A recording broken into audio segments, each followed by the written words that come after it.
Hi friends, ఇప్పుడు మీకు old tax రిజైమ్లో income tax calculation 10 lakhs annual income ఉన్నటువంటి ఎంప్లాయీకి చెప్తున్నాను. ఇక్కడ ఏంటంటే స్టాండర్డ్ డిడక్షన్ 50,000 తీసుకున్నాను, ప్రొఫెషనల్ ట్యాక్స్ 2,400 తీసుకున్నాను, ఏటీసీ ట్యాక్స్ ఎగ్జంప్షన్ కింద 1,50,000 తీసుకున్నాను. అలాగే ఏటీసీసీడీ 1B కింద ఏం లేదు కాబట్టి 0. ఏటీసీసీడీ 2 ఎంప్లాయర్ కాంట్రిబ్యూషన్ 50,000 తీసుకున్నాను. మెడికల్ ఇన్సూరెన్స్ 25,000 తీసుకున్నాను. హైయర్ ఎడ్యుకేషన్ లోన్ అదేం లేదు కాబట్టి 0. 80 TTA కింద సేవింగ్స్ ఫ్రమ్ ఇంట్రెస్ట్ 10,000 తీసుకున్నాను.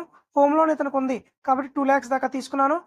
అలాగే డొనేషన్స్ ఇతనుకున్న 80G 2,000 వరకు తీసుకున్నాను. ఇతనికి ట్యాక్స్ రిలీఫ్ కింద ఏమీ లేదు. అలాగే ఇతనికి టోటల్ మైనస్ డిడక్షన్స్ మొత్తం కలుపుకొని 5,10,600 ఉన్నాయి.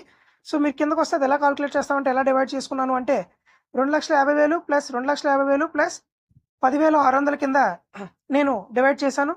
అయితే 2,50,000 వరకు 0 ట్యాక్స్, 2,50,000